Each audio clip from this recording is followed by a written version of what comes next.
Well, good morning. I'm going to make a couple of videos before I go to work this morning and try to make sense of some of the things I've been reading here lately about especially Mexico and the ongoing drug slash civil war that is going on there. And also read an article this morning from the Z-Mag about climate change and the conference that just took place in Copenhagen. It's very interesting about climate change and the fact that the temperature of the world is increasing because human beings are consuming more. Therefore, they have to produce more, which means they have to create more heat, put off more emissions, because we all want these things.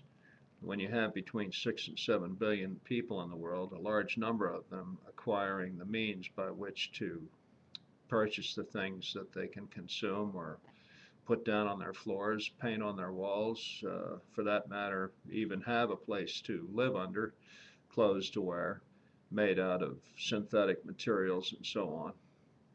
And they also want 2 or 3 cars to drive, and they would like to buy one for their children, who they send to whatever passes for Princeton and Harvard, to read off of, to have laptops and other energy-consuming items. Things that I'm not against, because I have them too.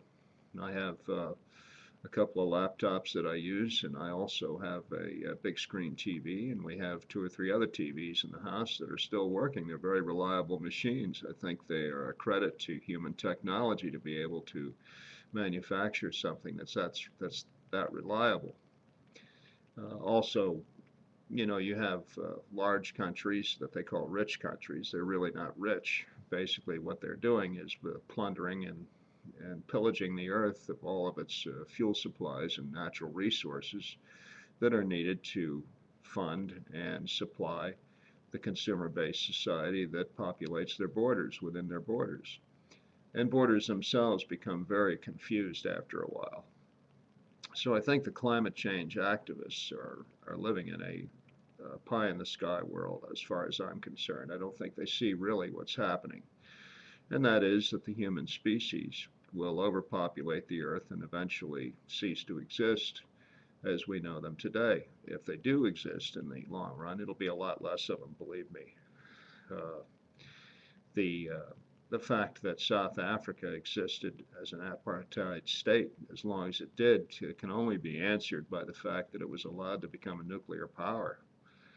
And we know that now because the nuclear weapons that they did have been disassembled and stored in a top security compound, an installation, and the components of which are being removed and rationed out to those countries that will, develop peacetime nuclear power, as they call it.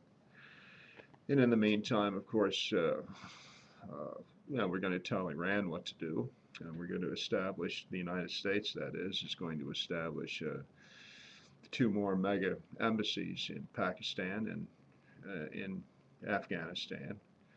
And who knows, eventually Uzbekistan, where we have a military base, expand our control, expand and modify our control in South America, Central and South America, and eventually continue the conquest, because that's how human beings are. We're very expansive, predatory, and we like to control others. To assume, for instance, that climate change activists don't consume energy is it would be a mythology that borders on an out-and-out barefaced lie. Of course they consume energy. How else are they going to fly to Copenhagen to report on anything and be activists and accuse the powers of lying and stealing and raping the universe? I don't know. They have to consume energy and emit carbons themselves. They may do less of it because there are less of them. And that's the only reason. It's a matter of numbers, as I see it anyway. As time goes on, one wakes up to the fact that engines and cars today are much more fuel efficient than they ever were in the past.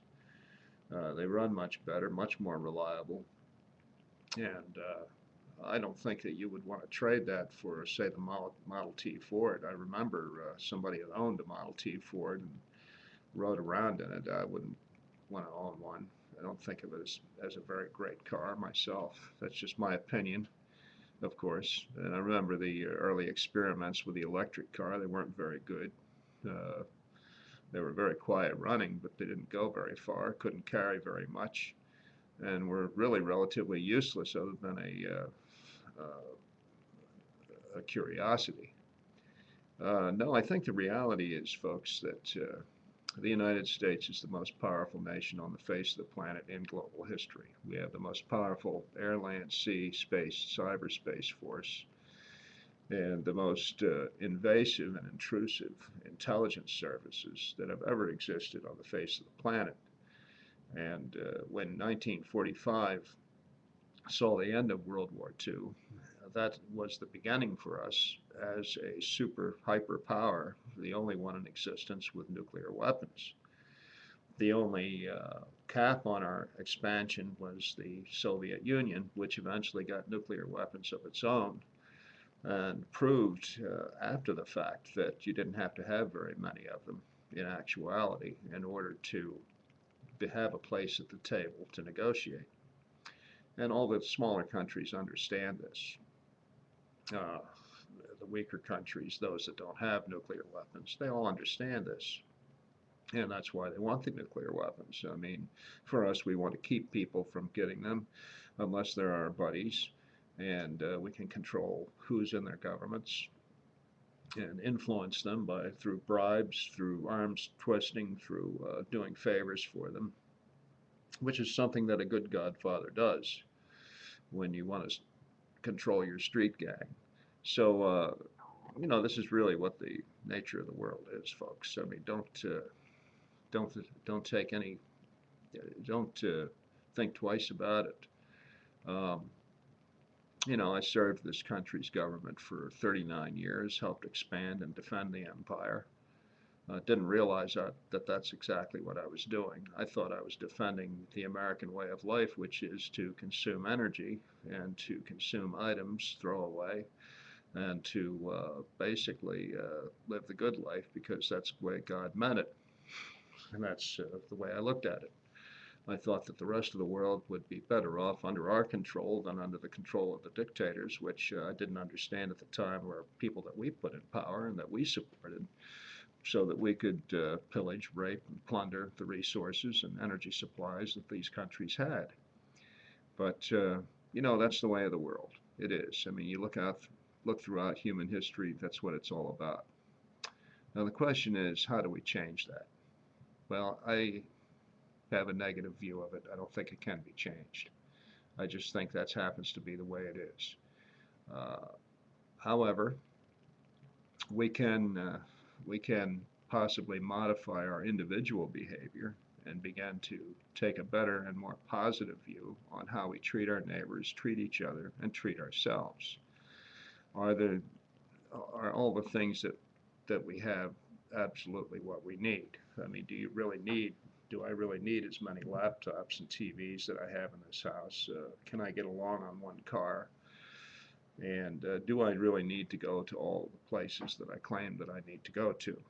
And those kinds of things. And on an individual ground-based level, I think that's where the change comes.